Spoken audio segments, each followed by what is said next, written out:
in many places, fish are seen as like that. That even use the word resource, like to describe them, Mm, right? Like fisheries resources, like fisheries wealth. Like the mm, country has how much. You wouldn't talk about, I don't know, like biodiversity in terms of like a resource.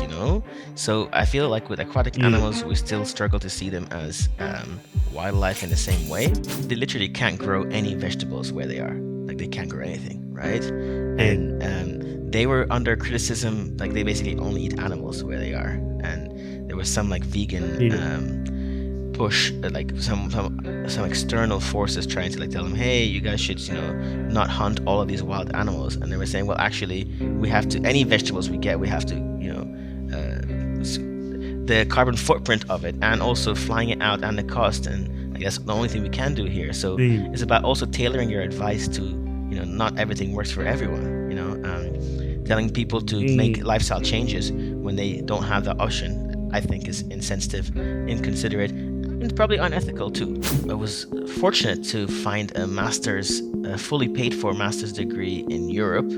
It was between multiple countries oh, under a scheme called Erasmus Mundus. So that was based in France, Germany, UK, and Portugal. Have you seen these pictures of chickens like in the factory farm? Like they're so crowded in yes, like, yeah. So that's yes, sustainable because you're making, economically it's good. The profit's good. They produce fine. Maybe you could argue that improving conditions for them might lead to lower disease outbreaks, but still probably it's economically more profitable to give the animals very little space, and like really, and then even the mm, ones that die, it's okay because you have so many in there, right? Now that's probably mm. sustainable, but is it ethical?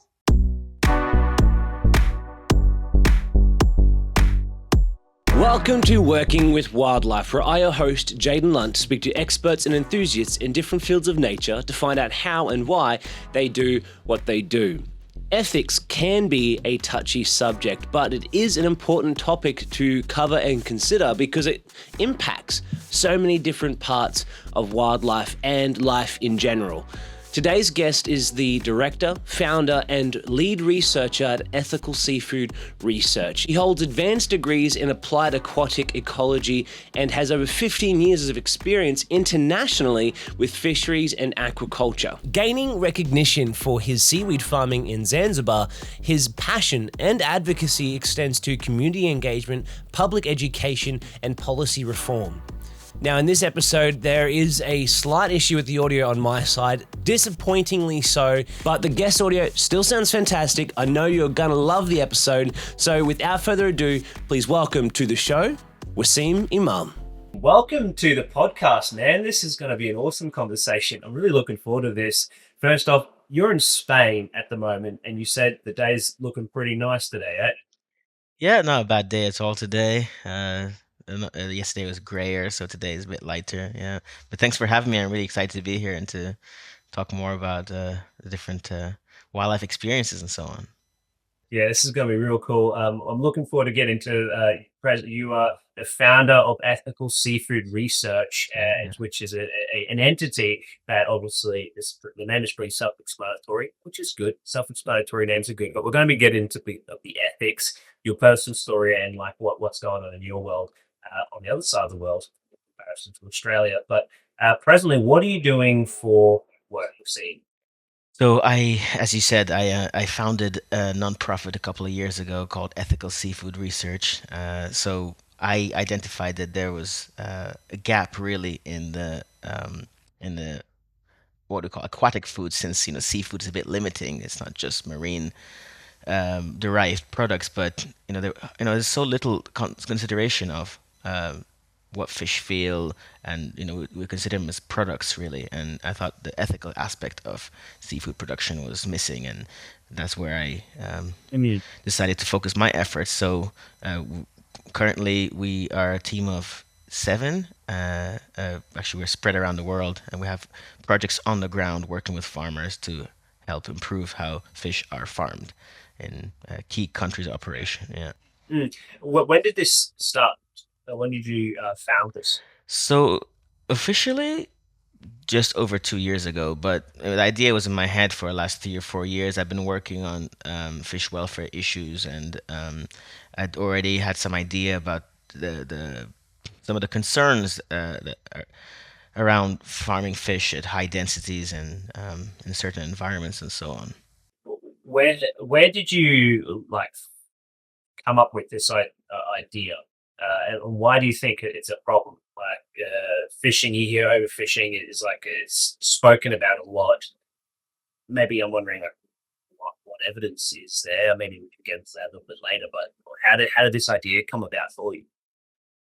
So, you know, I studied aquatic ecology, so I was more on the conservation side of things, like how do we improve, habitats for wild aquatic animals, fish in particular. And then, after Mm. graduating, I found myself sort of sucked into the industry, both fisheries and aquaculture work. And at the time, it was very much the conversation that aquaculture is a solution to all these fishing problems we have. Like overfishing, like you said, most fisheries around the world are overexploited or fully exploited. And, the state of the ocean is, in many ways problematic. So aquaculture was often touted as a solution to that. So sometimes when the solution is something that people talk about a lot, they don't look at enough of the criticism of well, are we doing this as good as we can? And I think animal welfare is something that we've been thinking about a lot more on for land animals, but for aquatic animals, it's Mm. really only just the beginning of thinking about also we don't really see Oh, the beginning. yeah, compared to like cows, chickens, pigs, I mean, we know so much more about Yeah. the behavioral needs and how to provide good welfare to land animals. Yeah, I'm talking about farm animals, really. Yeah, Okay, so it's just in regards to the farming industry. The aquatic side of the farming industry is got a fair while to catch up to the kind of the standards of the terrestrial yeah, farming. yeah. I mean, like, so you asked about Yeah. evidence, for example. I mean, there's so many more studies that have been done on land animals. We know a lot more about how to farm cows and pigs and sheep and all that because it's been done for just hundreds of years, whereas aquaculture is really quite a new field compared to agriculture or Mm. animal agriculture in particular. Yeah. Yeah, okay. And you said you saw a bit of a gap in the Yeah. market. How did you see that gap? I guess is what I'm wondering. Like working with wildlife, there's so many different ways to work with wildlife. You can either work as maybe as a conservationist, or you can work under an organization that's already started. But you started your own thing, so Yeah. you saw a gap in the market and you decided to create well, a business out of it, but an ethical business, something that is both benefiting your goals and what you want to do, but also wildlife and nature. So how did you find that gap? Yeah, that's interesting actually, because you know this is sort of what I was trying to get at when I said that I studied aquatic ecology. So my background definitely was more on the conservation side.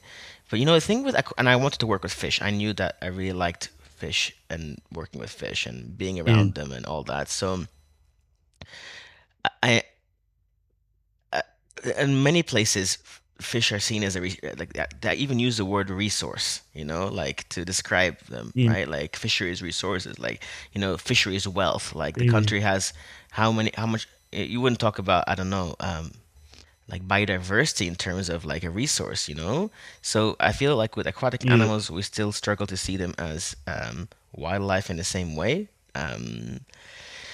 So I guess for me, it was that I thought that the opportunity was to kind of try to change that perspective that aquatic animals are just as sentient as land animals and are important parts of wildlife and biodiversity and so on. You wanted it to be seen as just as important, but why did you think that what like how why did you think what your idea would be, I guess, impactful or that it would work out?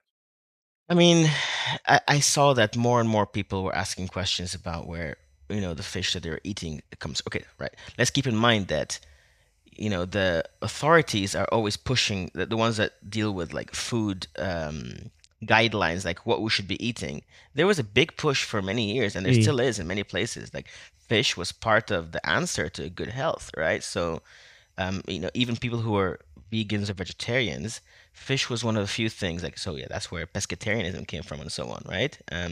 Like Mm. fish didn't have such a bad reputation.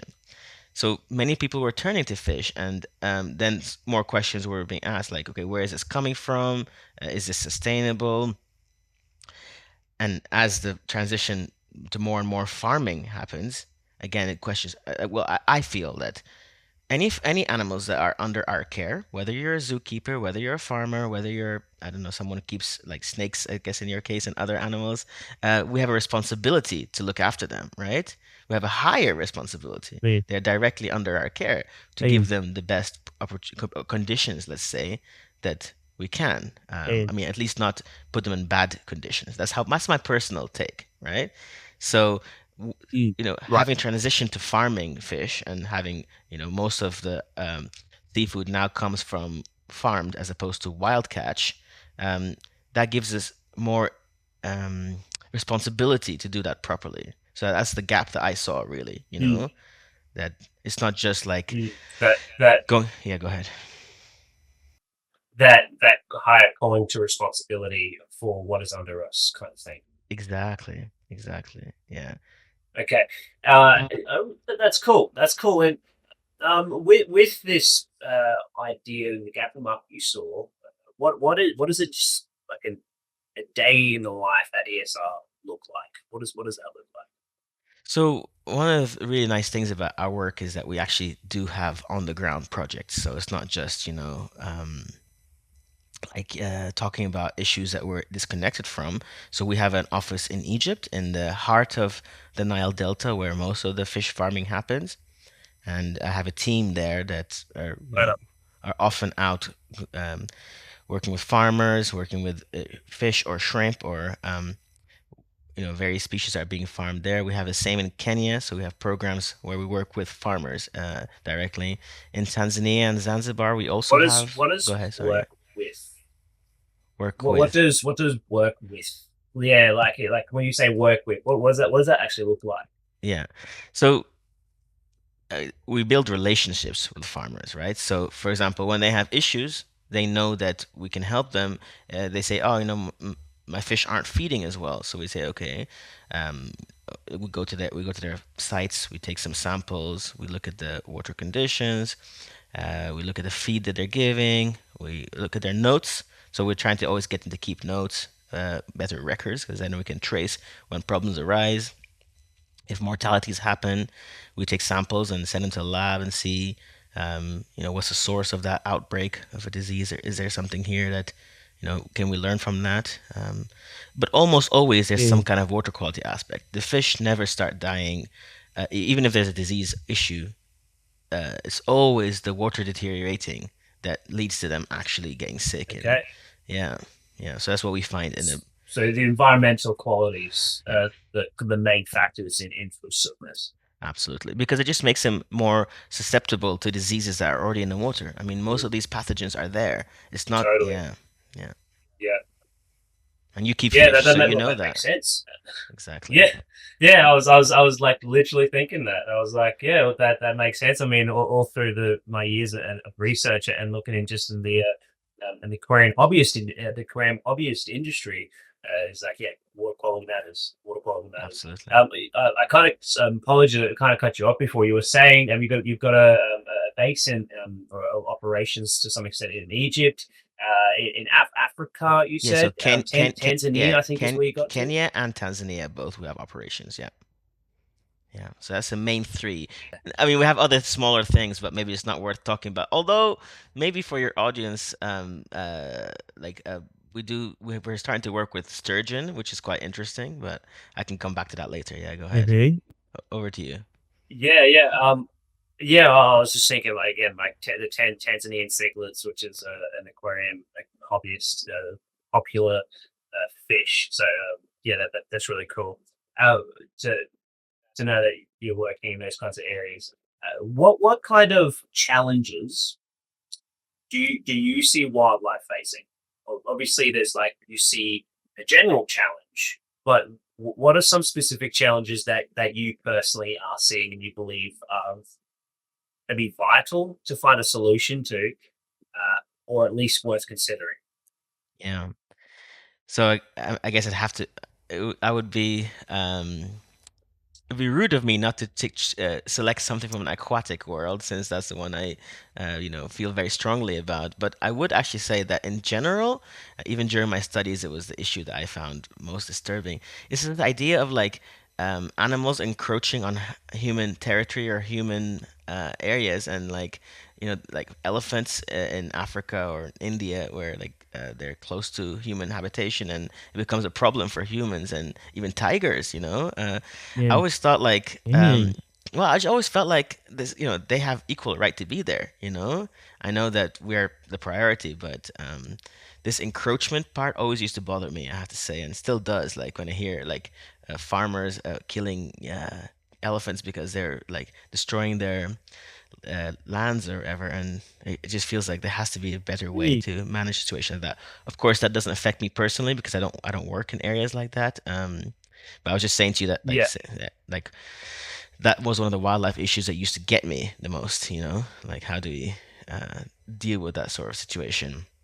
But for us, I suppose it's this idea of thinking of aquatic animals as resources, even wild fish. So when you know in like you said, Tanzania, so the big lakes in Tanzania have a huge amount of biodiversity. Like some of the most rich endemic populations, and the idea that what small scale fishermen, when they go out to catch, they're not intending to catch some of the more exotic ones, but when they do, they feel like, well, this might catch, and there's not too much thought about the bigger picture, and preserving the lake, because they Yeah. really are blessed with some amazing biodiversity, and it's always that and challenge of is that go ahead, like yeah, go ahead. the is that like the byproduct, by waste? What's Yeah, exactly the words that's used in that context? bycatch, yeah, bycatch. Bycatch, yeah, Yeah. bycatch. Yeah, but in their case, I don't even know if they count it as bycatch, because they don't really know what they're going out to catch. They're just sort of like, opportunistic in a way. They're like, I need to make a living. I'm not judging. I'm just saying that, that's unfortunately the realities, that you need to make a living, feed your family, uh, put food on the table, and so on.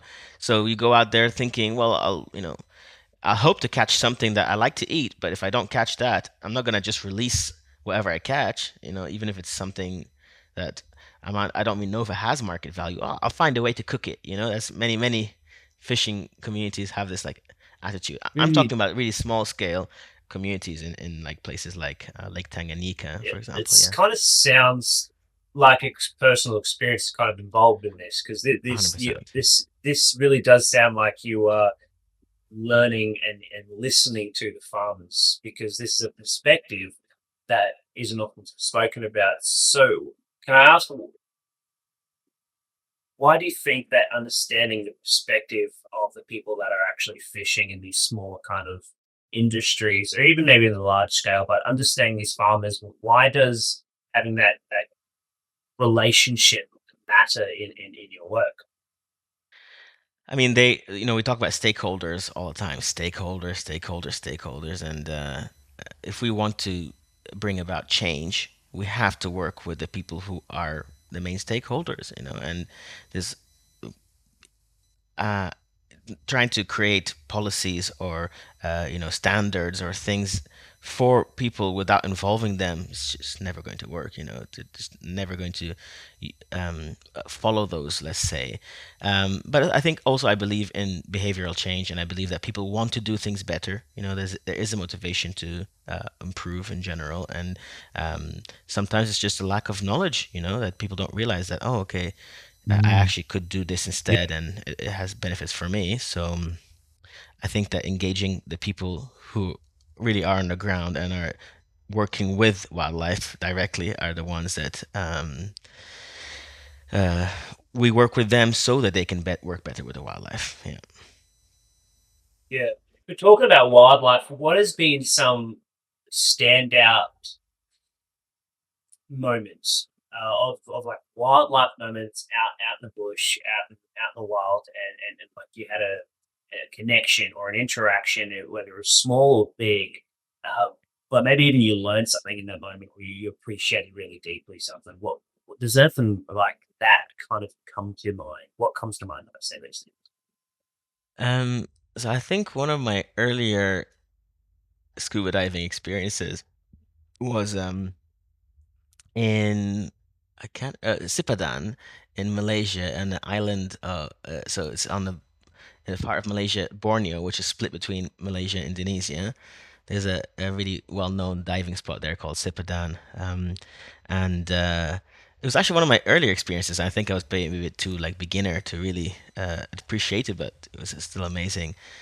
We found ourselves swimming in the middle of, well, we weren't swimming, we were just like floating along, I guess, and there was always like barracudas around us, and just seeing like the how they keep spaces between them in the shoal, like they almost perfectly maintain the distances between each other, and I was really in Mm. awe about how, like, nature just sort of has this like patterns and aligns itself in a certain way. And like when they move, they all move together, and it's like perfect symmetry. It's really amazing to watch. And we were like sort of in it. Wow. Yeah, yeah. They were kind of going around us perfectly. Like we didn't have to do anything. Yeah.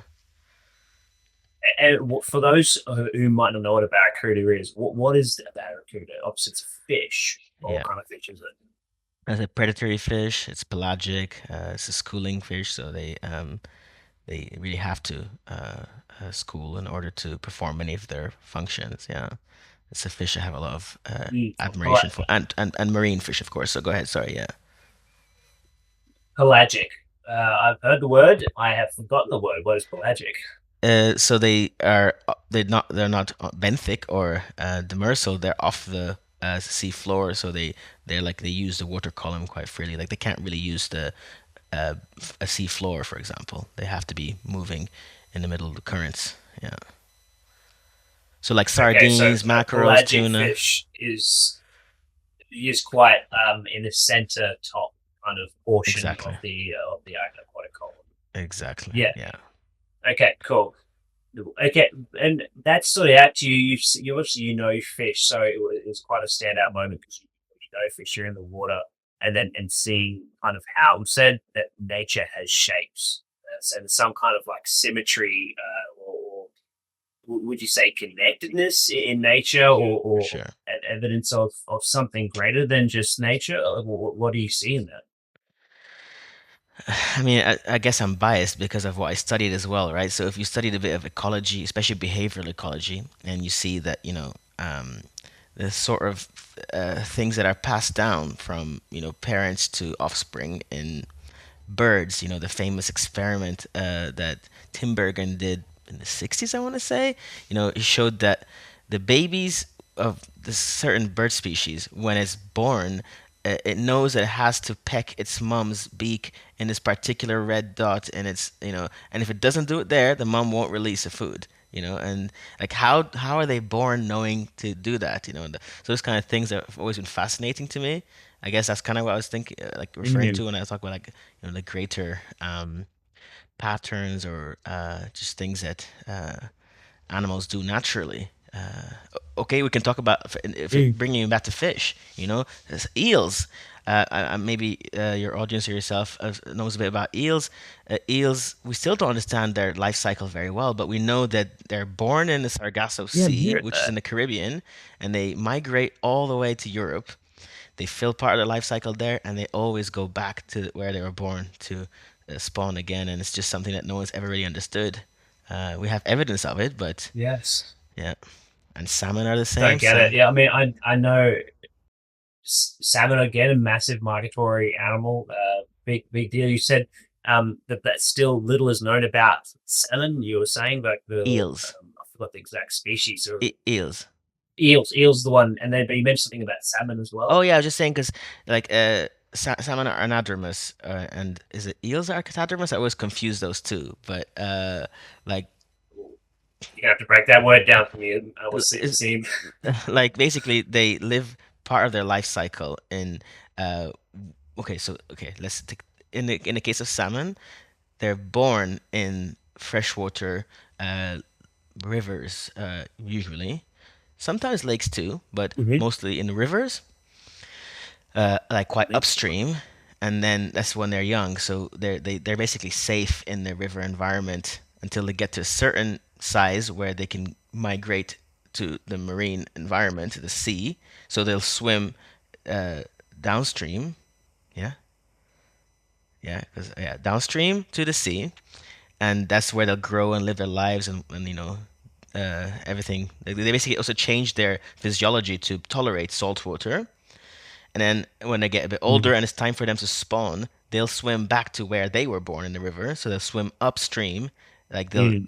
expend amount, incredible amounts of energy to swim upstream against the current, all that, to go exactly to where they were born, and then they'll lay their eggs or spawn there, and the cycle repeats itself basically. And I've always found that incredible. I've been to sites where spawn like salmon spawning sites where basically you see the salmon coming and they're basically dying. They're just in such bad shape by the time they've come up the Mm. river. Yeah, Yeah, it's like they actually sacrifice their lives to do that, to fulfill their life cycle. To me, it was just like mm. incredible, you know? Amazing, Yeah. amazing. What was the word you used to describe those kinds of fish? Oh yeah, so I think I said anadromous, but there's three words. There's Anadromous, yeah. yes. So I always confuse which one is anadromous and which one is catadromous and which one is diadromous. But yeah, there's so Oh, basically ones that are born in the freshwater and then go to the marine environment, and then there's ones that do the opposite. So eels are the opposite. They are born in the sea and they migrate to Europe from the Caribbean to freshwaters in Europe, rivers and lakes and so on. Yeah. mm. Ethical seafood research. The name of your the as an entity business. What word Not, do I not describe? it's a non-profit. We could say NGO or non-profit. Yeah, Non-profit, we're not charity of because course. In the UK Awesome. the word charity has like a status, a regulated status, so we don't have that. But we are a non-profit. Yeah, definitely. I know. Okay, so you're a non-for-profit. What does ethical mean? Yeah, that's a very tricky question, isn't it? Like because to every person it's a Yeah, different thing. I think like to me personally, at the bare bones. yeah. So sometimes I compare it or contrast it with the word responsible. So okay. I guess maybe I should give a bit of background. The word sustainable is something we've been talking about for a long time. Sustainable development, sustainable Mm, fisheries, sustainable aquaculture, sustainable mm, wildlife management, mm, sustainable forestry. That word has been so overused that I personally don't even know what it means sometimes. In the context mm. of the food system, um, yeah, okay, it might be sustainable to stock. I don't know, to put all these. Have you seen these pictures of chickens like in the factory farm? Like they're so crowded in Yes, like yeah. So that's yes. sustainable because you're making economically it's good. The profit's good. They produce fine. Maybe you could argue that improving conditions for them might lead to lower disease outbreaks, but still, probably it's economically more profitable to give the animals very little space and like really, and then even the Mm, ones that die, it's okay because you have so many in there, right? Now that's probably mm, sustainable, but is it ethical? So that's to me how I contrast it. Uh, it's probably not mm. an ethical thing because, okay, look at how these what they call Franken chickens now, if you've heard of them. Like they're chickens that have been bred to. Franken Yeah, chickens. yeah. It's yeah. So they've What's been, going on? so Well, they're what are chicken. Franken chickens? Well, genetically, like genetic selection, no, so selective breeding, we've become so good at selectively breeding animals, especially farm animals, that we have these chickens that grow so fast that they can't even support their own body, like their legs cannot support their body weight. And they kind of have all these deformities. Yes. So in the UK, some of the animal advocates they call them Franken chickens because they're sort of like an aberration to nature, like it's such an unnatural way to be. Um, so I was just giving that as an Mm, example of yeah, probably sustainability wise, it's okay because you're still making money and the farm is doing well or the operation is going well, but is it ethical to to inflict that sort of suffering just so we can get more meat out of an animal? And those are questions I ask myself a lot. I don't work with chickens too much, but even in our world, like salmon, for example, sorry, um, they say that most salmon that are farmed are deaf, because they've been bred for other um, traits, and traits like hearing are not that important, so they can't hear very well. Mm. Many of them also have heart defects. Um, they only live a couple of years anyway, so I guess the way that they justify it is that they're not it's fine.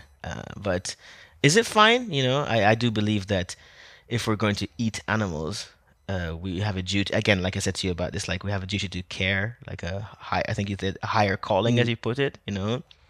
I think we have a Mm. responsibility to give animals what they call a life worth living. Sometimes people laugh at us when we say that, but I don't think it's actually as Mm. ridiculous as it sounds. Like free range Yeah, eggs. Yeah, go ahead. Yeah. interesting. I can see what the difference between sustainability but ethical. But what? So, but you're saying it's important that it's ethical because we. Why exactly? Like, why is it important that Yes. that So it's ethical? yeah, I mean, there's some people who would definitely argue that I don't care. These animals are just here. They're resources. They're just here for machine. They're like machines. Input, Mm. output. I get what I want. Why should I care? But you know, uh, so I guess I'm from more of a philosophical background. You know that if you saw a child drowning, would you stop to save it, even if you don't know that child? Mm. And if you know that your actions are causing a lot of suffering, should you act differently? I believe that humans are aware, and we have that calling, as you put it, to do things better, and Mm. to be we care. We definitely care about animals. The only reason we don't care about the issues is because we don't know about them. I mean, okay, Jaden, look at what kids' books look like for farm animals. They always paint this Mm. beautiful picture of, like, an old man with his cows and chickens and all that. That's hardly what farming looks like anymore. I mean, that still exists, but that's a tiny, tiny, tiny proportion. Most farm like animals that are farmed in large quantities in conditions that are not ideal and don't meet their needs. So my point is, like, this almost is kind of washing, like humane washing or greenwashing. And when people find out that this is where their food is coming from, they are concerned. You can't even get access to factory Mm. farms. Like, it's really hard to go to these places and go in and like see what they're doing. Yeah. I think deep down they know that Mm. it's like kind of shocking to see that.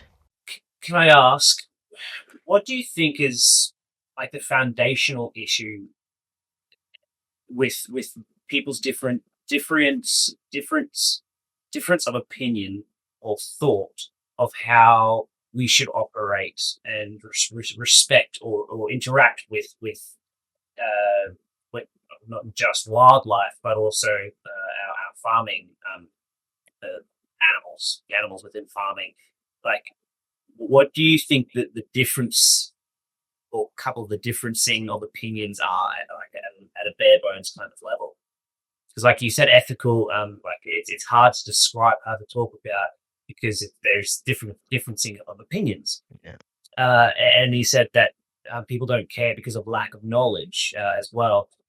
Just before, so like I guess kind of what do you what do you mean by that, and what do you think? I guess is some of those bare bones kinds of foundational differences where we tend to split. Yeah. Okay. I'm not. At the risk of not answering the question directly, I'll try, but definitely let me know if that's not answering what you're asking, because Oh. so we definitely at ESR, we try not to be prescriptive. We don't tell people what to eat or what not to eat. That's a personal choice, I believe, and I don't think that, like, as you mentioned, vegan activists and stuff, like, of course we know about them and we work with them, but um, we don't Mm. take it as far as telling people what they should and shouldn't eat. We just tell the people who are producing the Right. food, can we do this better? So we try to push that side. Mm. Of course, engaging consumers is important. I guess my point is, uh, whether you choose to eat animals or not, um, if you if you're we just want you to be fully informed of where your food is coming from and how it's being produced and so on. So that's the angle we take. But I mean, to your point, I think there's a lot of, it's a very heated debate about, uh, in my world, is what they call welfareism. Like, can we improve the welfare of animals, or abolitionism on the other side? So should we abolish all, not eat any kind of animals, basically? And I think we're very far from Yeah. abolitionism. Like, I don't really. I'm not really up for abortion, abolition, because I feel like, for now, like, veganism is still a tiny, tiny, tiny percentage of overall, um, food preference. And let's work with the masses, let's work with people, as opposed to like telling them, oh no, what you're doing is wrong. So I feel like it gets a bit prescriptive and a kind of a bit righteous, a bit like, holier, like I'm better than you Um, because I don't eat this. That that I, that that can get toxic very fast. So I um, try to stay away from that and just think about how can we do things better, and ask that question again: Is this ethical? Not just is this profitable? Is this mm, sustainable? Yeah. I feel like I didn't mm. really touch upon your points, so if you want to elaborate, I'm happy to keep going. Is there like what where do people tend to divert? Maybe is a way to say it. Like we like maybe we agree we are people, cool. Um, Step up from that, we are people, and animals are people in theory of conversation. But then people like veer off at that point where they're like, oh, we're less so, we're more so, kind of thing. Like, what are those? What are those forks in disagreement in this topic of Uh, ethics? okay, okay. I suppose I could just, refer to my own experience, right? So, I haven't mentioned anything about myself yet, Jaden, but I'm from Egypt originally, so that's where my heritage is from. Mm. And Egypt is a Awesome. majority Muslim country, right? So, Muslims believe, according to scripture, that animals were put on earth. Well, yeah, yes, for us to look after them, but very much we have the right to eat them. So telling Muslim people that they Mm. can't eat meat doesn't usually go well, because they believe that you're basically, yeah. So that's already a fork in the road, like you're saying, right? So, Yes, and it's yes. all kind of forks for people. I was just giving you one like that's very close to home, which is why I try not to wade into that Um, debate of should we or should we not do this. But I just thought mm. of something else, Jaden, as you were saying. I was thinking, even if we leave the food system aside, like zoos, some of my closest allies, they get so up in arms about, animals being kept in captivity in zoos, or in, um, the pet trade and so on. And I'm not sure I Mm. have very Mm. well-formed opinions on that, but there's definitely an ethical argument there. Is it ethical that we have these animals kept in places just for our enjoyment? Again, I'm not saying that I have an opinion. Mm. I'm just saying that, the topic of ethics comes up again in many things when it comes to dealing with Yeah, animals, and it does. There's a lot of different spaces, and you're not wrong. So I guess that's why one of the reasons why I think it's interesting to kind of hear what your thoughts are on like these forks of opinion, in opinion, and where we tend to split. Because um, do you think if we're able to come to those, like figure out what those forks in opinion are, do you think that conversation will better in this kind of space, or is there a different approach that you like to take? yes, definitely. I feel like, understanding those differences. So, if you want to make change, whatever change you're trying to make, you definitely need to work with all kinds of people, and those forks, as you call them, is a very useful way of identifying and bridging, those gaps or forks. You asked me earlier about working with farmers or working with fisher communities, and like, why do we work with them? And I guess it also comes back to that, idea that, even if we have different opinions, like we want them to do things differently, or we think it should be done differently, we have to work with them. and respect that they have their traditions, that they have their reasons, they have all sorts of justifications for or valid reasons Mm, for needing to do things a certain way. mm, You know, yeah, mm. Yeah, and having you said valid reasons, and so being aware of each individual's kind of perspectives on a matter is what you say is important yeah. to have hopefully a positive outcome to a conversation. Yeah. One example, and it's not from my direct work, but it's one that I always found quite um, informative, indicative, maybe is a better word. There's a community in the Russian Arctic area, I guess Siberia, that they literally can't grow any vegetables where they are. Like they can't grow anything, right? Mm, And they were under criticism, like they basically only eat animals where they are. And there was some like vegan mm, push, like some external forces trying to like tell them, hey, you guys should, not hunt all of these wild animals. And they were saying, well, actually, we have to any vegetables we get, we have to, uh, the carbon footprint of it, and also flying it out and the cost. And I guess the only thing we can do here. So mm, it's about also tailoring your advice to, not everything works for everyone. Telling people to mm. make lifestyle changes when they don't have the option, I think is insensitive, inconsiderate, and probably unethical too.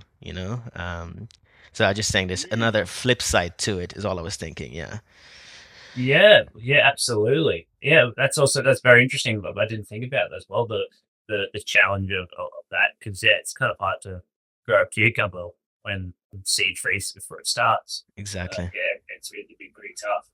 If quickly on that topic of the frozen kind of space, is there much? I'm thinking greenhouses.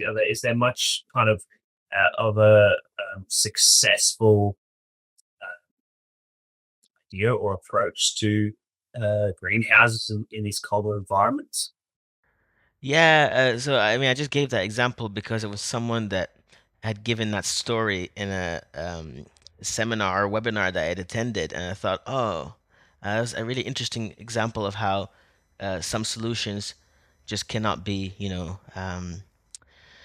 rolled out to everyone. You can't just, Flat rate. yeah, exactly. But I don't know too much about greenhouses, unfortunately. Sorry. Hey, that's totally cool. So, Waseem, Yeah. we started this conversation. We're having a good one so far. Man, I'd like to hear, like you said, you were born in Egypt, born and raised in I was Egypt. actually born in, Like, I was born, where I was actually born in Saudi Arabia. Sorry to cut you off. Yeah. you so born in Saudi Arabia. Okay, so you're born in Saudi Arabia. Arabia. Uh, good- where from there? Yeah, you've just been born. You're out of the womb. Where you run to next? Never thought about it like that, but yeah. So my parents at the time were working in Saudi Arabia. So my parents are both Egyptian, but there was Egypt had just come out of, it was an independent country coming out of British colonial rule, and the job market wasn't great. So my parents had moved to Saudi Arabia, and I just happened to be born there. Definitely, I have no more affiliation to it than that. But it is also an Arabic-speaking country, so Egypt and Saudi Arabia have some like commonalities, let's say. Where to from being born. So the first 14 years of my life, I was between Saudi Arabia. I also went to Kuwait for a bit, but then the Gulf War broke out, so we left, and we were in Egypt for some of those years. So I mean, I say Egypt because that is where I'm from, and I lived there for a while, and my family's still there, and so on. But I definitely had a bit of a diverse childhood, let's say. Yeah, okay, so you moved around a lot. Did you work much, or did you have much of like childhood experiences with wildlife, or what were your parents doing for work? Were they into that as well? Yeah, so actually, I think it's actually quite. Sorry, there's birds drinking from the puddle of water in my balcony that I've never noticed before because I never sit here. Talking of wildlife, it just caught my eye. There's like all these like really interesting looking birds.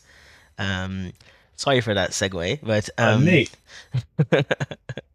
I mean, you have snakes behind you, so I have to. I do, so that's fine. I don't have too much interactions with wildlife here. So actually, not too much. Like, you know what? I think that's part of the reason that I was interested in it as I started growing up. Because people in my part of the world, they believe that, animals are something that should be kept away from us. And, that even keeping pets is something that has been really slow.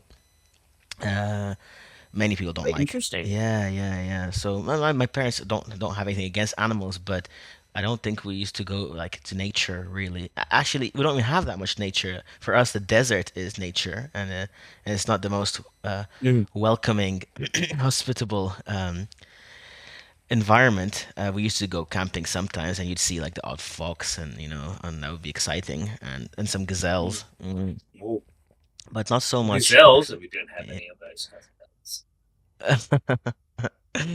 Yeah, so I think that was maybe my experience in that part of my life. But as I grew up, I started, realizing that I like biology and I like animals and so on. Yeah.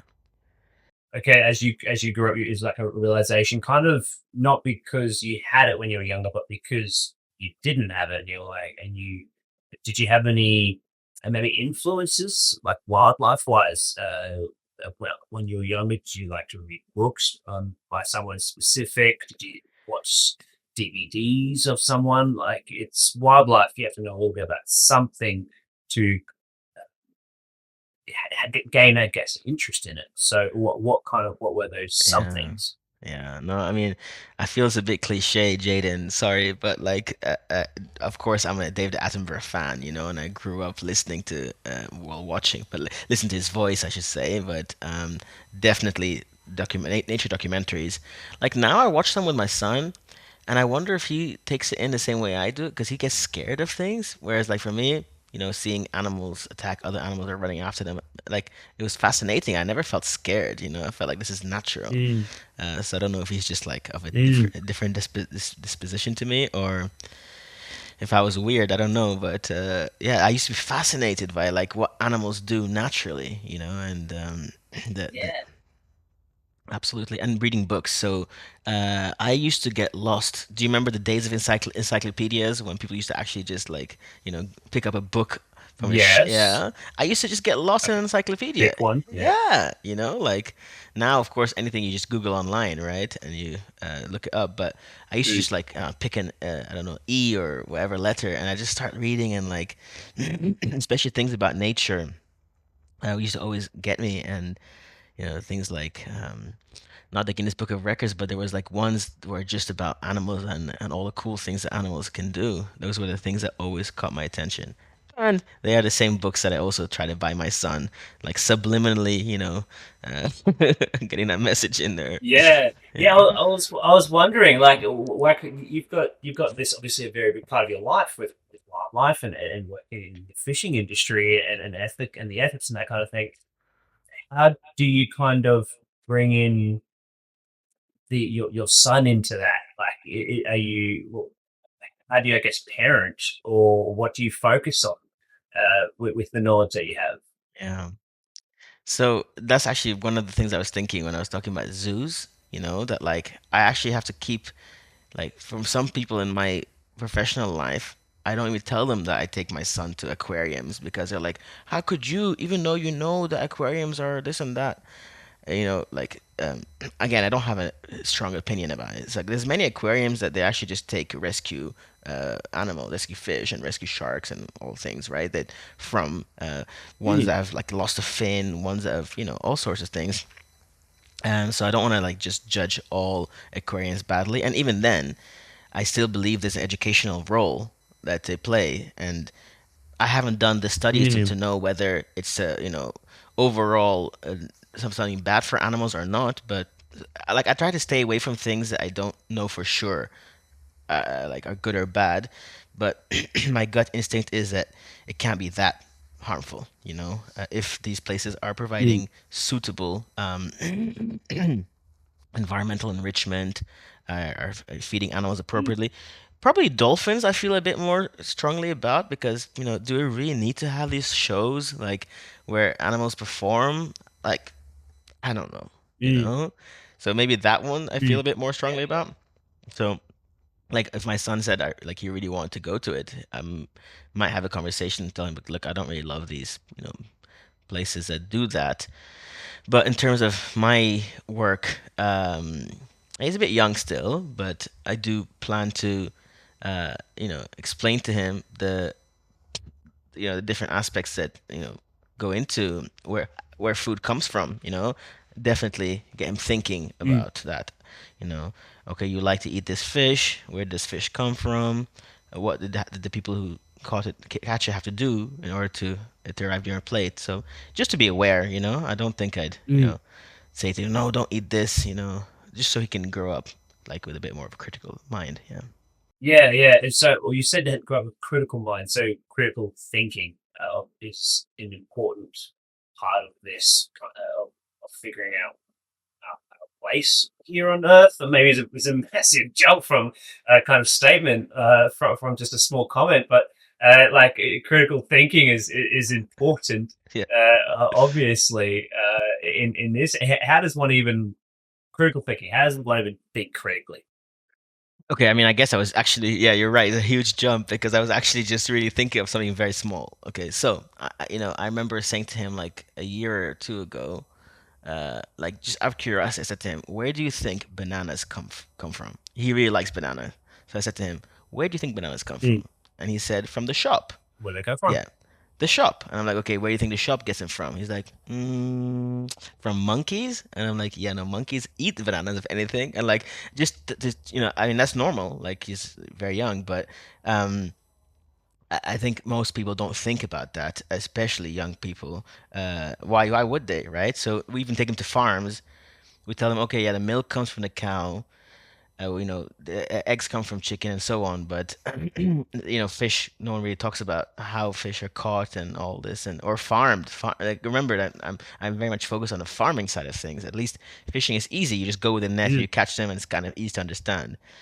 But how are fish Mm. farmed is a bit more complicated. So Mm. uh, one of my critical thinking is just asking where is this coming from. Do you know what? Actually, Jaden, I'm guilty of this. Like a lot of agricultural produce. I couldn't even tell you the tree that it grows on. I try to educate myself because I know it's embarrassing. Like the first time I saw coffee beans in like Costa Rica, was it? I was like, oh, that's what coffee looks like. And of course, like everyone was laughing at me because I'd never seen coffee. Or things like Yeah, avocado trees. I guess you have them in Australia. Maybe that you guys have a lot of avocado trees, no? I do. Funnily enough, I was actually working with avocado trees just yesterday, so I know where avocados come from. But you can't know everything, right? Like sometimes it's a tuber or it grows above ground, but like so that's what I meant by critical thinking. Just like Yeah. asking what the thing I'm buying from the supermarket, where it came from, and is it normal that I'm buying mangoes in winter? And how is that? You know, these are what I mean by critical thinking. Not at his age. I don't expect him to be thinking about his age, but Mm. So, talking about age, obviously he's not 16 or 20 and thinking that bananas come from monkeys. Can I ask, Waseem, how old are you at the moment? me, I'm 38. 38. Oh, you look so young. That's good. I Uh, try. I try. Yeah. 38. The trying's paying off. Can we go back like from pre 38 till now?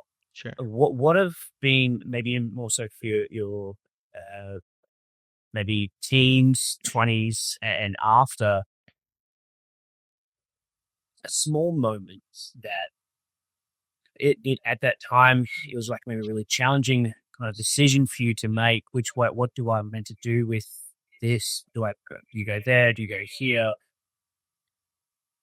Why did you make the decision that you made, and how did you make the decision?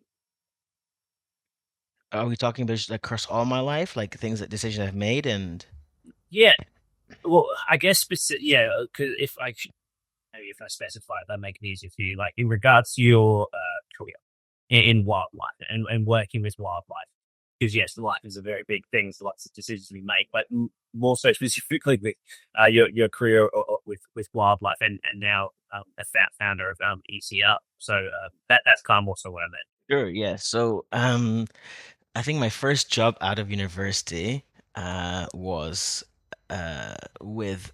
So I went to university in Canada in Toronto. I did environmental science, and I had a few internships I did while during my studies there. I did three. The second one was with a electricity company in Ontario, the biggest, like the most populated province in Canada. So, like for any new power lines that were being built, we were doing the studies to see like what kind of habitats they were crossing, and should we route the lines differently and so on. And it was interesting because I felt like I was using my skills, my biological skills, let's say, in a applied way, and the pay was good and all of that. But I don't know, I felt like I was selling out a bit on conservation, and that was really what I wanted to do. So I left that job, even though, like, and actually everyone I worked with at the time are still there, all there, and they're all on really huge salaries. They all have massive houses and great lives. Definitely not my case, but I left to pursue something different, and I wanted to do more conservation type work, and I don't regret it because Mm. I think it worked out for me, and I enjoy what I do. Definitely, I wasn't happy, just carrying out studies that uh, sort of, continue the model of development that was in existence. That's one example of a fork in the road, I guess, for me. I went back to, I did a master's in Mm. applied ecology conservation. And oh, yeah, the third internship I did during my time in Canada was working on fish. And that's where I really, really, really started to like see that, this is something I want to be Mm. doing. Yeah. I'm happy to talk a bit more about that if you like. Yeah, yeah. So Yeah. you said that you did a couple internships. I think it's Three. three Yeah. internships. Yeah. So, what did that look like? So, how'd you get them? How'd you get them? Uh, where'd you find them? And I guess then specify on the one you worked at the So I missed that last word you said, but where'd you find them or how'd you find them? yeah, where did you find them? How did you find them? What many? I guess a little bit what the experience was like, Okay. and then you said that you were able to work with salmon. Did you say Well, fish, but I will. There's as also salmon. Yeah, I'll talk about salmon. Yeah, no problem. that was a lucky guess, but you worked with fish in general. Yeah. So, in Canada, there's a program called co-op. So I guess the cooperative comes from cooperative, and it's like the program is it's a requirement that you have three work placements of 4 months each during your 4-year degree, and they help you find them. So they have a database of opportunities, and you apply to them. And because they know you're from this program, they give you preference. They get paid from the government to like the places that you work. They all have like a government grant. If they take you, there's like tax benefits to them and stuff. So it's kind of mutually beneficial, and you get paid a good salary. So it was a really really good experience. All three of Yeah. my internships were at different places and good experiences. So that's how I found them. The first one was with the Ministry of Social Development in Canada. I was working on homelessness issues, very different to, yeah, what we're talking about here. But it was good to understand how policy was made, how government departments work, and so on. Yeah, it Uh, would have been very interesting all the same. yeah, for sure. And I think I was like 19 or something, right? So, and then the second internship was this one with I'm saying internship, but they call it co-op work placement. The second one was with Right. a company called Hydro One, which was the one that has the power lines, and we were doing the studies, the environmental studies for the new power lines. And then the third one was with, again, with the government, but in an applied context. So this was the Ministry of Environment for the province of Ontario, and I was with the team that publishes the sport fish contaminant monitoring guide. So every year they publish a guide for like the public to know how much of fish that they catch recreationally, angling, they can eat safely. So, in order to produce that guide, they'd had to sample fish from all the lakes of the province and come up with like safe levels. So, okay, there's this much mercury in you said salmon, so I could use salmon as an example. We found that in the salmon samples that we took, there was this much mercury, so we don't recommend that pregnant women especially eat this much of that. Children should not eat this much of trout caught in this area more than this much per week or per year, whatever. Because there are Canadian communities that live off Interesting. the lakes. It's a very popular activity. Hunting, fishing, very popular in Canada. I imagine Australia is not too dissimilar, no? At least with regards to hunting, we've got, I think, stricter Okay, restrictions okay. on that. But yeah, pig hunting and is a big one. I think is probably one of the bigger ones that I'm aware of. Fishing as well. Fishing's big. Yeah, pig hunting. Yeah, yeah. Pigs, really? Like wild pigs? Yeah. That seems to be at least as far as I'm aware, it seems to be something that is, you get like pigging dogs, and people seem to talk out pig hunting seems to be Interesting. a topic that I've often heard of. So I think it's a big thing. Very That's but then fishing, yeah, big fishing, camping, boating, camping, fishing. BCF, that's a store in Australia. It stands for boating, camping, fishing, and I think that's kind of says it. fair enough. Very interesting. You see, I learn a lot from these as well. So yeah. So basically, I was just saying that Canada is a big fishing place, like recreationally, but also for food. So we were producing those guides, and my title was biomonitoring technician. So I was helping the senior scientists go out and sample fish. So we went to all parts of the province. We'd go in like ATVs and like always like cool boats and like big trucks and stuff to Yeah. to access like remote areas just to get our sample. And I'd never, obviously, coming from a desert place and as a child anyway, and just not being like BCF or like we don't have that kind of culture really. I started Mm. realizing, wow, like all this like boating and being out on the water was really cool. I really liked it. So that's one side. But at the same time, I really liked working with fish. Not maybe not I liked as much as like empathized. Like fish to me, especially like inland freshwater fish, are really vulnerable. So Mm. if the water dries out, and it does in many places, water levels drop, the tides come in, for example, and water levels drop. Suddenly, these fish, like their habitat's gone, right? Or they're obviously adapted to Mm. this, right? Okay, the tide is not a good example because that's marine, but I was just saying that like when inland waters dry up, fish are screwed, right? Yeah, excuse my language. Kind of Uh, says it. That says it. Birds can fly away. Yeah, some say not very far, not always far enough, but they have a bit more leeway. I feel. Land animals, can run, but sometimes I felt like freshwater fish are kind of restricted. Sometimes, you know, they're in this like small creek, and that's kind of where they are, and that's if it dries up, or Mm. if humans. So this is the part that gets me. If humans mess with their habitat, they're completely at the mercy Mm. of activities around them. Yeah, and that's where I thought we had more Mm. responsibility to um, look after them better. That was a very long way of answering your question. Yeah. Sorry. Well. Yeah. No. Well, I've never seen a fish run across a road, so I agree. Fish are definitely more screwed, as you said. Yes.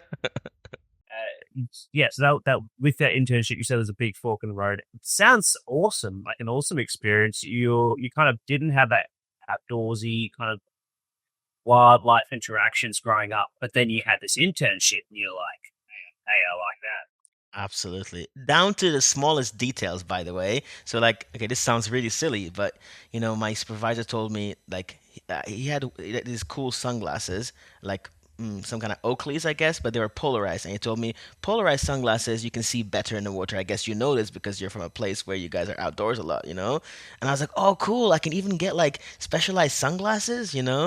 And like just the idea of going to these shops to buy waders, all this equipment, I really liked it. I felt like I was, I don't know, like uh, almost like a superhero. No, like you have all this different gear. Gear. The word is gear. That's awesome. From your early 20s to now, like what was that kind of give a quick overview of those years? What did that look like, and what were you aiming in that time period? Aiming for? Okay, so after that, I wanted to do more aquatic work, and like I mentioned to you, so I felt like I was kind of selling out by working for this uh, electricity company. So I was fortunate to find a fully paid for master's degree in Europe. It was between multiple countries Oh, under a scheme called Erasmus Mundus. So that was based in France, Germany, UK, and Portugal. I didn't go to Portugal at all. I was just in the three other countries. And I for you have to do like a dissertation project in the second year. For my dissertation project, I really want to work with fish, and I heard about this project in Uganda in Africa, um, and it was through a group that was in Canada actually, and I kind of begged them if they would like let me work with them, and I spent a few months out in Uganda doing something called telemetry. I guess you, at least, or maybe some of your listeners might be familiar. No, telemetry? Okay. So it's a very common technology used for tracking animals. So you might put like radio tags in them. You could put acoustic tags. You might put satellite tags. Yeah, you know what I'm talking about now, right? Yeah. So I guess yeah, yeah, yeah. yeah. So I'm very biased towards aquatic stuff. So I always come back to aquatic things. But of course, telemetry is something that's come from wildlife on the ground, land, terrestrial wildlife. That's true. Yeah. So we were putting these tags in tilapia fish, Nile tilapia, but in the wild. So not in a farm context. We went to near Lake Victoria in Uganda, and we were catching. Actually, it was a fisherman that were catching the tilapia, and the ones that were big enough, we were putting tags in them, and then we were monitoring them for as long as we could until they died really because they were eventually caught by fishing nets. Um, and no one really knows much about what tilapia do in the wild, like the spatial, what they call spatial data or movement behavior. So that was really interesting. That was the first time I'd worked in like a research context, running my own project on fish and using a bit more sophisticated tools. And I loved it. I just loved the idea of like field work, data collection, all that. Really, really, really appealed to me. I guess I wasn't thinking so much about like how is this helpful. At that point, I started thinking later about like, okay, is it just because I enjoy working with fish, or am I actually trying to make an impact? And that kind of brings us a bit closer to where I am now. But like, I don't think that was particularly impactful work. That project that was more descriptive. Sure, it helps because we need more science anyway to help us understand where we are and how to do things better. But yeah, so that was my first like bigger experience working with fish in a research context. And I'd also worked with the In- government of Canada on another telemetry project. I became a bit obsessed with telemetry because I thought it was really cool that you have insights into what fish are doing without actually following them, right? You just so I did some more telemetry work. After my master's, I had the opportunity of working with the UN. So I left animals, like I left the field for a bit, but it was a good opportunity and I couldn't turn it down. So I was working with the Food and Agriculture Organization of the United Nations in Rome, with the Fisheries and Aquaculture Neat. Department. Yeah, it was very cool experience. Just to learn more about how the UN works and so on. And uh, during that time, I realized that where I was in my career, I'd like to research. I wasn't senior, like no, I had very little experience, and the UN environment, I couldn't have progressed anyway. So I felt like I needed to do a PhD to upgrade my knowledge and skills and so on. So I went away and got funding for a PhD, and I did a PhD in the UK. On fish. So, and that's kind of what got me into fish welfare. So I can continue, but I feel like I'm doing a lot of talking, so I don't want to bore your listeners. No, that's this is very interesting. This is very so UK. You said is where you did your the PhD. PhD, Yeah. was your focus on fish. Yeah. Yeah. Okay. And then what we're looking mid-30s right now. What it sounds Late, like. late to late Sorry, twenties, early late twenties, early late 30s. 20s. Yeah, late twenties, early 30s. Yeah, late 20s. Okay. In maybe in this final jump there. with all your PhDs, with your career experience so far, what has been a big learning experience that has shaped how you behave or shape how you make decisions in what you do now? Wow. Um, See, I feel like I have to steer clear of like cliches, because the first thing that came to my mind was was a bit of a cliche. I remember in my Go for it. okay, well, in my very first year of university, one of my professors said this to me, and it rings true a lot to me these days. That the more you know, the more you realize how little you know. So like anyone who like the people who talk like they know are the ones who really don't know much, like that's my experience, because it's a humbling thing. The more you learn about things, the more you realize we really don't know much, you know like there's so much we don't know about animals and their lives and their behaviors, and there's so many undiscovered species, and you know it's yes, we know a lot, but we still know very little. What in my work in animal welfare science, we know so little about the inner workings of animals, like their thoughts and feelings, and so we use proxies to address those issues. But in reality, we were never really gonna know what goes through a fish's head, or mind. If anything, And we know that from mm, the tests we do, we know that they like experiments, like behavioral tests, we know that they can learn to recognize faces, and they can learn to avoid painful stimuli. There's all kind of things we know about behaviors, which from that we know, okay, well, they must feel pain, they must feel this, they must, uh, uh, relate mm, to stress. Oh yeah, and fish that are raised in a stressful environment, they have different behaviors to fish that are raised without a stressful environment. And I'm digressing a bit, but I'm just saying to you that like we're knowledge is a never-ending thing, And if you think that you know stuff, then you need to, come back to reality, and then surprise. yeah. And the word expert has no meaning to me, You might know more than other people on that particular topic, but let's be humble about what we know and what we don't know. Yeah, go ahead, Jaden. Sorry. So there's that much information. There's two things you said. One was there's so many undiscovered species. Where do you think the most undiscovered species lie? Do you plan on going on an expedition to explore, or have you found any new species in your research? And another thing I was wondering is with this idea of ethics, and I guess this may be a really big topic as we kind of running swimming into shallower water in this conversation. The idea of sentience Yeah. and how that kind of plays into everything. So I was wondering maybe hold those two questions in situ and go with the first one and then land on that heavy one after that. Yeah, I don't know where to start. So, okay, I guess the easy one is, unfortunately, I don't do too many expeditions anymore. Like, I really would like to get back out in the field and do like the kind of stuff I love to do.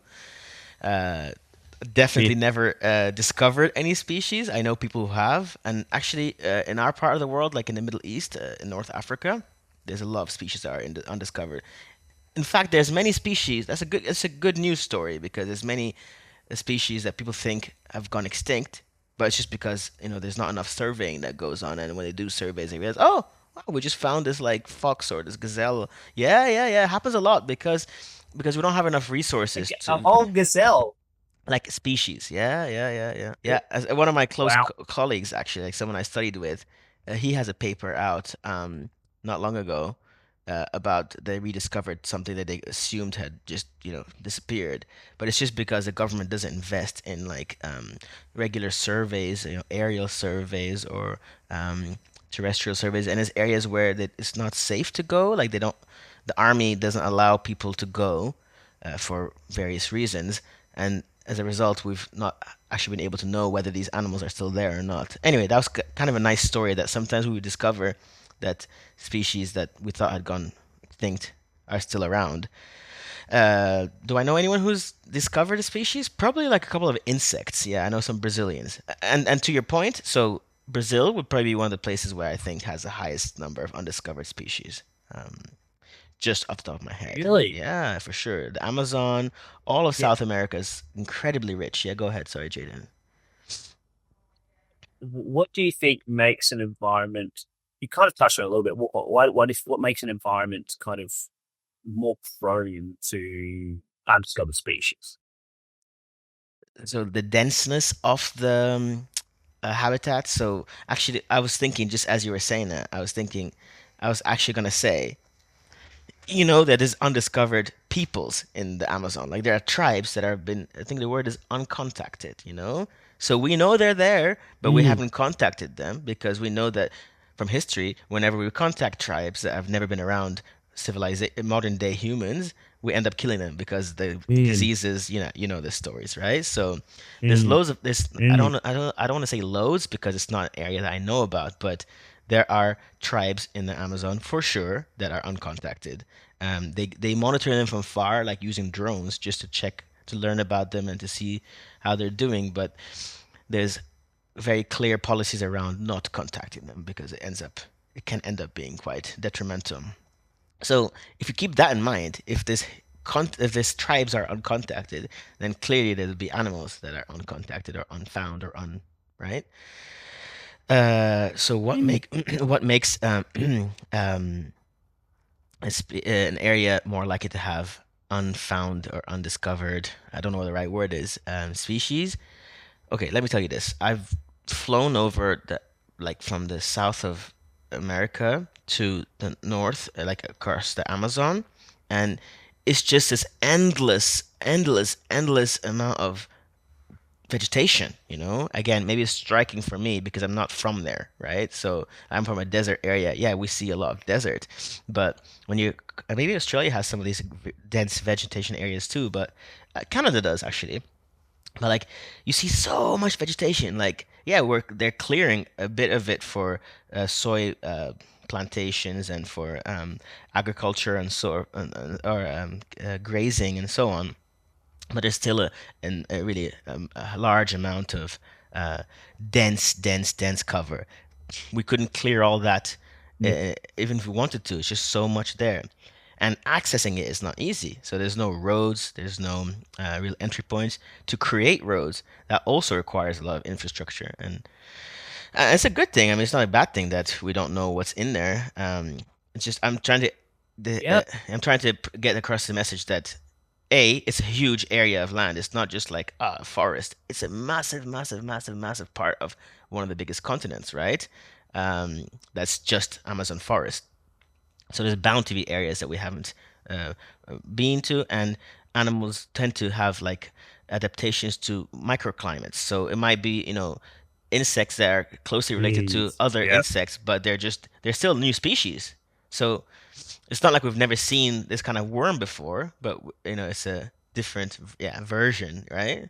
I'm trying to like simplify it. So Yeah. Yeah. Yeah. that's how I understand it. Yeah. So that answers your That's first good. question, but I feel Yeah, like that's good. you had a few questions in there, Jaden. Yeah. I did. Well, I had. Well, really, that was pretty much the first main one. Talking about worms. One time, I found a black and white worm. I thought that was pretty cool. That's pretty Cool. exciting. So I don't know Where? what species that was, but it was black and white. So it was neat. I was up in down in the New South Wales Queensland border rainforest, which was pretty neat. So I haven't looked up what species it is, but yeah, multi. This is zebra one. That was that. This is zebra one. James zebra one. And then the second question was a heavy, maybe more of a heavy one, tied into ethics and people and wildlife, and maybe where it could be a fork, maybe in conversation for people is sentience. What defines sentience? It's a word that does get brought up in this kind of conversation. I feel so. What is it? Maybe why is it worth considering it? Why is it worth considering?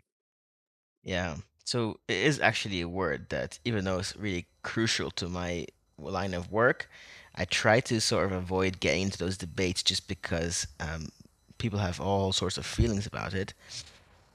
So I guess sentience is the idea that an animal is aware, well, first of all, feels pain and is aware of its existence. And it's something that's very hard to prove. So we know that we are sentient beings, but we can't really prove sentience in many animals. Like, it's like even the studies that show. You can theorize it. Yeah, exactly. So you You can. can theorize it, but it can't be like. Yeah. So, like they say, the neocortex is where certain aspects of sentience processes take place. So there's like you need to be able to feel pain. You need to be able to learn from that and avoid the pain. You need to uh, react to your environment in a certain way. And these are all ways, like evidences of sentience. And there's like a hierarchy that they build, and they show that, these animals all display these behaviors, so they are likely to be sentient. We never say they are definitely sentient. We say they're likely to be sentient. So one of my close advisors told me this because she does quite a bit of research, or did quite a bit of research on sentience. The example they always give is of a patient in coma, right? So we don't know what people in coma feel or don't feel. Are they sentient or are they not sentient in that part of their life? No, as in that state. And as a precaution, doctors treat them like they are sentient. We don't know. Like we can do brainwave studies and stuff, but we don't know whether like cutting their leg is gonna they're gonna wake up or not. But we treat them like what the scientists call it, the precautionary principle. You Yeah, try it. yeah, exactly. So I think animal welfare scientists also use that same concept. Just because we don't know for a fact that these animals are aware of exactly what's going on, um, we we use a precautionary principle and assume that because they might be, there is a high likelihood that they can. Let's at least try to give them a humane ending or treat them gently or whatever. So that's how I see sentience anyway. But you got me in a bit of a So point. sentience is sentience is a bit of a challenging topic to kind of expand upon, because one of the words you said is that is feelings. People have a lot of different feelings on this, and so when it comes to sentience, it sounds like it's very or somewhat feelings based, which becomes very subjective. Yeah. Then, right? Okay. Yeah. Yeah. And so then you're trying to have subjective conversation, or trying to claim objectivity, but seems to be feelings based and subjective to an extent. Interesting. And so look, we don't have to dive into sentience any more than that, because there is we've spoken a lot of different stuff in this conversation. It's been really cool hearing your thoughts on some of this stuff, and we're pretty much on land here from in the conversation. So I'd like to finish off really with the overrated underrated question sequence. If you're ready for a couple of questions. First question is overrated underrated dolphin safe tuna labels. Overrated. Number 2, ghost fishing. Underrated. Underrated. Quickly, what is ghost fishing for those who might not know? I should have explained that, but what is ghost fishing? I was gonna say that's your job to explain it. No, I'm just joking. So ghost fishing is a phenomenon. Yeah, it's a phenomenon that fishing gear that is used by fishing boats is often either lost or abandoned or discarded. And as a result, it continues, like it's in the water and it continues to catch more. I don't want to say fish, but it is mostly fish. It captures animals, so it's doing ghost fishing. It's like without anyone trying to catch the animals, they're being caught. Yeah, in perpetuity. That was better explained than what I could have done. In perpetuity. Yeah, but that was better than I could have explained anyway. Number 3, overrated, underrated. Aquaponics as a future food system. Underrated. Underrated. Question about it kind of ties into the next one. Overrated, underrated. Introducing aquaculture into space colonization plans. Maybe underrated. Maybe underrated. Yeah, And the final one, overrated, underrated. Traveling while a person is young instead of later in life. definitely underrated. Yeah.